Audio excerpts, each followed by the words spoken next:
Trump સરકાર દ્વારા જે પ્રમાણે 50% જેટલો જે ટેરિફ છે તે વિવિધ જે ઉદ્યોગો છે તેમાં લગાવ્યો છે, તેનાથી ચોક્કસ સમગ્ર દેશ અને ગુજરાત સહિત ભાવનગરના વેપારીઓ જે છે તે આપણી સાથે જોડાયા છે કે શું એમનું માનવું છે, કેમ કે જે પ્રમાણે જે ટેરિફ 50% લગાવવામાં આવ્યો છે, શું કહી રહ્યા છે ભાવનગરના વેપારીઓ, તેમની સાથે સીધો સંવાદ કરવાના પ્રયત્નો કરશું। વિવિધ ક્ષેત્ર સાથે જોડાયેલા છે વેપારીઓ, શું કહેશો જે પ્રમાણે ટ્રમ્પ સરકારે 50% પહેલા 25% ફરી પાછો 50% ટેરિફ લગાવ્યો છે, શું કહેશો?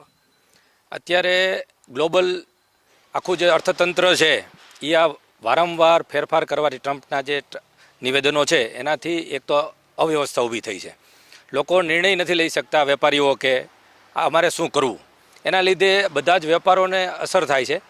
આપણે ભારત માટે વિચારીએ, આપણા દેશ માટે, તો લાંબો ફરક આમ પડતો ન હોય, કેમ કે જે સમસ્યા હોય એના સમાધાન હોય જ, બરાબર છે। જેવી રીતે અમેરિકાને જે જરૂર છે એટલી જ ઇન્ડિયાને જરૂર હોય, એટલા માટે થઈને લાંબો ફરક પડે એવું અમને કાંઈ લાગતું નથી અને લાંબા સમયે એડજસ્ટ થઈ જશે બધું।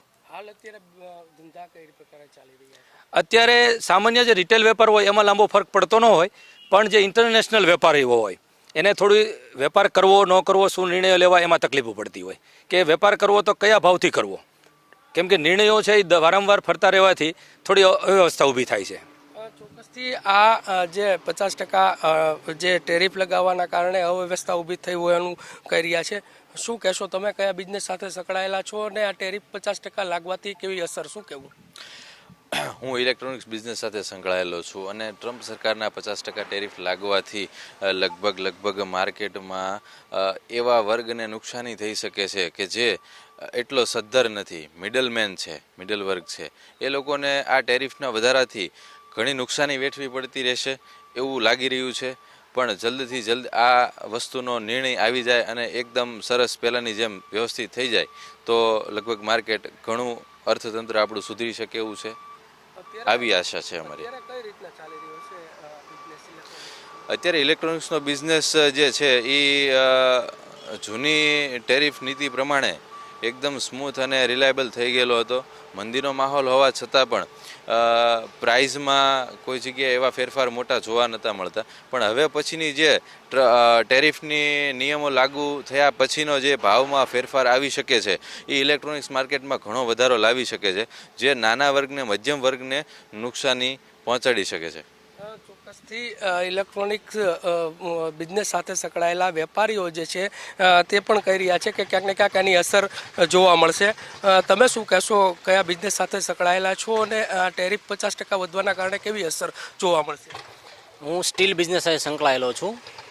આમ જોવા જઈએ તો ગ્લોબલાઇઝેશનના હિસાબે બધા દેશો એકબીજાની સાથે આંતરરાષ્ટ્રીય કામગીરી કરવી પડે, એટલે ટેરિફના હિસાબે 50% જો ટેરિફ લગાવવામાં આવ્યો છે તો તેનાથી વધારે કોઈ એવી અસર દેખાય એવું લાગતું નથી।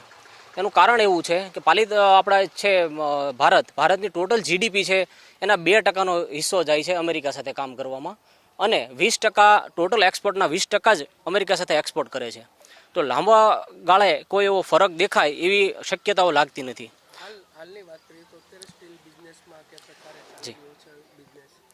હાલ સ્ટીલ ઉપર કોઈ એવી અસર દેખાય એવું લાગતું નથી, કેમ કે મોસ્ટલી જે બિઝનેસ થાય છે અમેરિકા સાથે એ બિઝનેસ બની રહ્યો છે આપણો ઇલેક્ટ્રોનિક્સ છે, જેમ્સ જ્વેલરી અને ફાર્માસ્યુટિકલનો બની રહ્યો છે, અને ફાર્માસ્યુટિકલ માં અરાઉન્ડ $2 બિલિયન જેવું નુકસાની આવે એવું ગણતરી છે। સેમ જેમ્સ અને જ્વેલરીઝ છે તો એમાં $1.5 બિલિયન જેવી ખાધ પડે એવી શક્યતાઓ લાગી રહી છે। આવા સોલ્યુશનના હિસાબે આપણે એવા સોલ્યુશન સજેસ્ટ કરી શકીએ કે આપણી અમેરિકાની સિવાય જે માર્કેટ છે, જેમ કે યુનાઇટેડ EU છે, EU સાથે કામ કરી શકીએ, અથવા લેટિન અમેરિકા સાથે આપણે કામ કરી શકીએ, તો આપણે રીડાયરેક્ટ કરવું જોઈએ। જ્યાં આપણે માલ અત્યારે હાલમાં જે આપણે એક્સપોર્ટ કરી રહ્યા છીએ તો એને અલગ જગ્યાએ એક્સપોર્ટ કરવા માટે વિચાર કરવો જોઈએ। યુરોપિયન યુનિયન આપણી પાસે માલ ખરીદવા માટે ચીપ લેબરના કારણે ભાવ પણ સસ્તા મળે છે, એના કારણે આપણી પાસે માલ ખરીદવા માટે તૈયાર છે, તો એમની પાસે આપણે એક્સપોર્ટ કરવા જોઈએ। બીજી વસ્તુ એવી છે કે જ્યારે આ ટેરિફનો વધારો થાય છે તો સેમ આપણા જે વેપારીઓ છે જે એક્સપોર્ટ કરે છે એમને ત્યાં લોકલ વેપારી સાથે કોલોબરેશન કરવું જોઈએ, અને લોકલ વેપારી સાથે કોલોબરેશન કરીને ત્યાં જ પ્રોડક્ટ બનાવવી જોઈએ યુએસમાં જ, તો તેનાથી આપણા વેપારીઓનું કામ પણ થશે, ભારતની અર્થવ્યવસ્થા પણ રેમિટન્સના કારણે બની રહેશે અને કોઈ લાંબો અસર પડશે નહીં।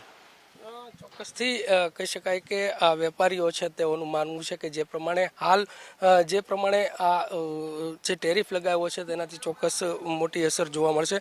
તમે શું કહેશો કે કયા વેપાર સાથે સંકળાયેલા છો અને કયા પ્રકારે જુઓ છો? હું હાર્ડવેર એલ્યુમિનિયમ સેક્શન સાથે જોડાયેલો છું.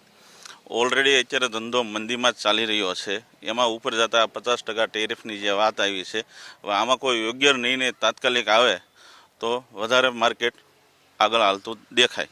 નકર અત્યારે તો હાવ મંદીમાં જ છે. અત્યારે કેવી સ્થિતિ છે? અત્યારે હાવ સ્ટેબલ માર્કેટ જ ઊભું છે. સતત ભાવ વધઘટના હિસાબે કોઈ ફાઇનલ નિર્ણય લઈ શકતા નથી વેપારીઓ.